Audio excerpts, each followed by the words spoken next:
Jay Ajayi, or the J Train as some people call him, is shouldering such high expectations at the start of this year's training camp that we might as well change his nickname to the Hype Train.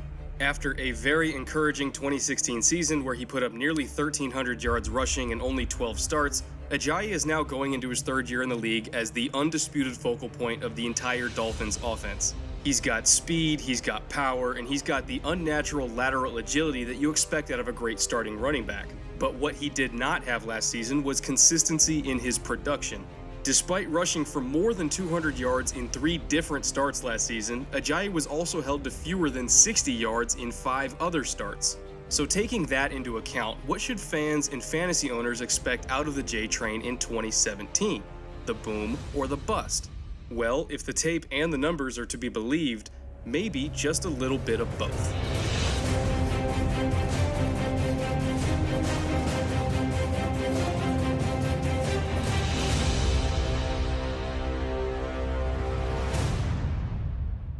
We have talked a lot this summer about how offensive lines impact the production of the running backs behind them. From breaking down how Ezekiel Elliott was able to get a ton of yards all on his own, even on carries without good blocking, to the very underrated Bears offensive line and their synergy with Jordan Howard. You can't really talk about one facet of either of those running games without also talking about the other. And the same is true for Jay Ajayi and the Dolphins offensive line. Miami, at least on paper, had one of the strongest lines in the NFL going into the 2016 season. 4 of their 5 starters were former first-round picks, with their only non-former first-rounder being Jermon Bushrod, who was a former Pro Bowler with the New Orleans Saints. Left tackle Brandon Albert was also a 2-time Pro Bowler, and center Mike Pouncey was a 3-time Pro Bowler. Juwan James and Laramie Tunsil were both recent top 20 picks in the NFL draft as well, so as long as everyone was healthy, most fans and analysts expected this unit to give the Cowboys a run for their money as one of the best lines in the league, just based purely on the amount of talent and athleticism that Miami had collected. But, as fate would have it, they did not stay healthy, at least not for the full season. Pouncey played in only 5 games due to a hip injury, Albert missed 4 games himself because of nagging wrist problems, and Tunsil missed 2 games with shoulder and ankle injuries. Only Bushrod and James, who formed the right side of the offensive line, were able to start every game of the season together. And that constant shuffling and reshuffling of the offensive line had a clear and catastrophic effect on Jay Ajayi and the run game. In fact, the numbers are so dramatic that even a more film-oriented analyst like myself has to take the stats and analytics into account because they pretty much tell you all you need to know about how bad it really got. The Dolphins' offensive line only started 4 games together as a complete unit throughout the entire season. Those were weeks 6, 7, 9, and 10. Not coincidentally, these were also the weeks when the Dolphins' coaching staff started giving Ajayi more carries to establish him as the new identity of the offense. In those 4 games with 5 healthy starting offensive linemen in front of him, Ajayi amassed 96 carries, 608 yards, and 4 touchdowns for a massive 6.3 yards per carry average and an even more impressive 152 yards per game average. Over the course of an entire season, that yardage extrapolates out to over 2,400 yards rushing, by the way. That is how insanely effective he was over that short stretch with a healthy offensive line. Now, including the playoffs, the Dolphins still had 8 additional games where 4 of their 5 starters were healthy, but they were missing Mike Pouncey, who is unquestionably their most important blocker in Adam Gase's zone run scheme. In those games without Pouncey, Ajayi's effectiveness plummeted as he racked up 127 carries, 500 yards, and just 2 touchdowns. His yards per carry fell to 3.9, and his yards per game was more than cut in half at just 63. Those 2 touchdowns in 8 full games weren't exactly a good pace either. Ajayi's yards per game and touchdown output fell yet again in the 2 games where the Dolphins were missing both Pouncey and Brandon Albert, as he was only able to rush for 55 yards per game and scored no touchdowns across those 2 starts. And it was similarly terrible in the 1 game where the Dolphins did have Pouncey, but missed both Albert and Laramie Tunsil. Without his starting left tackle and left guard in the lineup for that 1 game against the Titans, Ajayi only rushed for 42 yards on 3.2 yards per carry. The Dolphins, of course, lost that game 30-17, and they fell to 1-4 to open the season. The coup de grace of suck was still yet to come, though, because in the 1 game of the season where Pouncey, Albert, and Tunsil were all out, Ajayi had 18 carries, 45 yards, and a miserable 2.5 yards per carry average against the 49ers' last-ranked rushing defense. I'm not even being hyperbolic here. The Niners were ranked 32nd in the league in rushing yards given up, and it wasn't even close. And yet the Dolphins' backup offensive line was still so bad that they were able to shut down Ajayi anyway. And what's more amazing is that were it not for one of those touches popping off for 18 yards, Ajayi would have only averaged 1.6 yards per carry against the Niners. That's how difficult it was to run behind a Dolphins line that was 60% made up of backups. Miami's starters were amazing and let Ajayi produce amazing results, but they had zero quality depth behind those starters and were completely incapable of dealing with the injuries that they sustained. As of now, Pouncey is reportedly on track to be healthy for week 1 of this coming season, and Albert is now on the Jaguars, so there's still some lingering questions about this Dolphins offensive line. But as an avid fantasy football player with a keen interest in Ajayi as a potential first-round pick, I wanted to look at what his owners could be getting this season if his line were to remain healthy all year. Watching those 4 games with a fully healthy line, it became very clear to me that if Ajayi is given just a little bit of room to work with, he can be extraordinarily effective.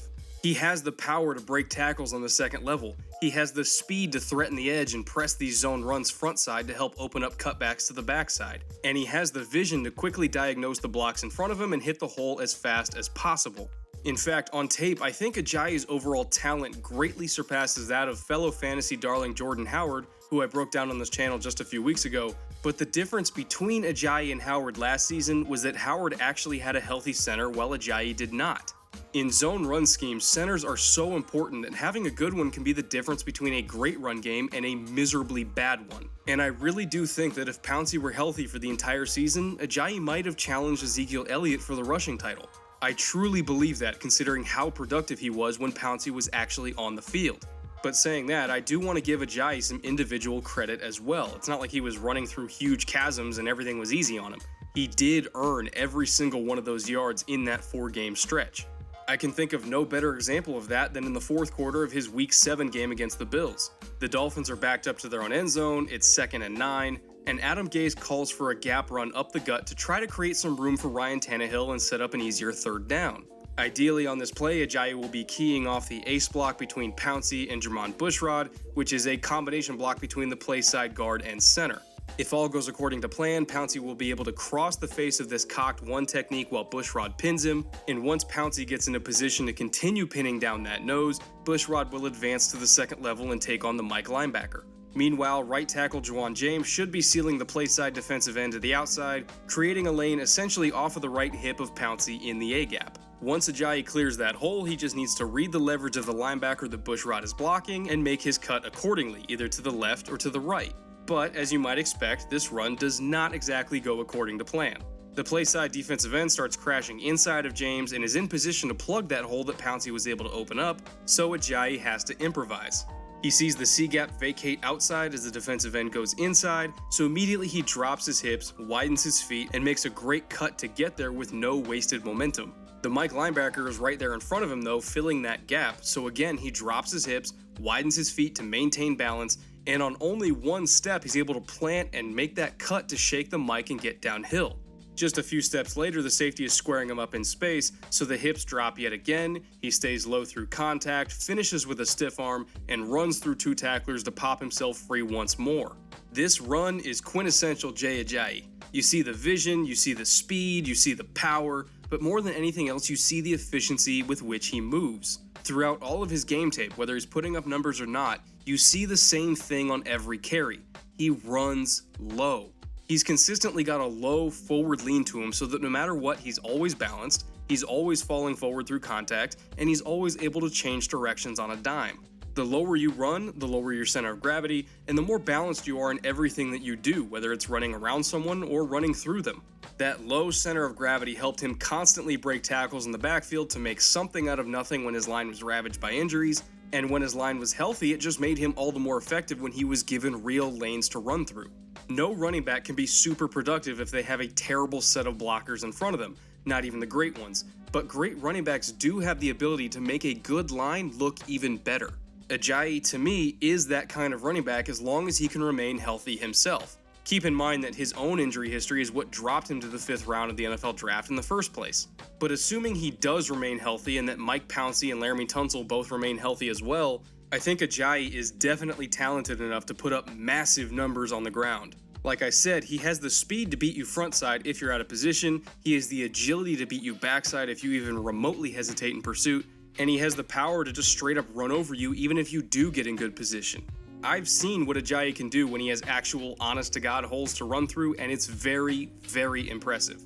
Like all-pro kind of impressive. But of course, no matter how good his tape is, drafting him will always carry that innate risk because of how injury-prone Mike Pouncey tends to be. If Pouncey plays a full season, which he's not done since 2012, but let's just speculate for a minute, if he plays a full season, then all of a sudden Ajayi's production rate of over 100 yards from scrimmage a game isn't just possible, it's downright probable. If Pouncey misses significant time throughout 2017, as he did last season though, we could see Ajayi's production, and by extension his fantasy value, take a total nosedive. So here's what I propose to everyone who's like me and trying to figure out what the hell to do this year with a late first round pick. Pay very close attention to Pouncey's injury situation throughout Dolphins camp and the preseason. If you like what you see and you think he's going to start the year healthy, then by all means draft Ajayi because he's going to put up monster numbers. However, if you see a lot of lingering red flags and you just don't feel like dealing with having the success of your first round pick depend on the health of an injury-prone center, then you can just stay away and draft Jordan Howard instead. An investment into Ajayi is not just about him, it's an investment into the Dolphins' medical staff. It is a willful investment into a very risky but potentially very lucrative situation. No doubt it is rare to see a player gain the boom or bust label because of circumstances that are totally out of his control, but when it comes to Ajayi, that is exactly the situation that he is in. I can't tell you what to do, but I can tell you what I would do, and it's very likely that if Pouncey's healthy, I would take him because I'm a sucker for upside. We're talking about an extremely talented running back here with an extremely talented offensive line in front of him, tons of weapons around him, and an offensive guru of a head coach that knows exactly how to use him. I know it's scary and I know it's unpredictable, but I will never knock a talent like Jay Ajayi just because of what might happen under bad circumstances rather than what I know will happen under good ones. You want some true advice? Sometimes the I told you so of the boom far outweighs the I told you so of the bust.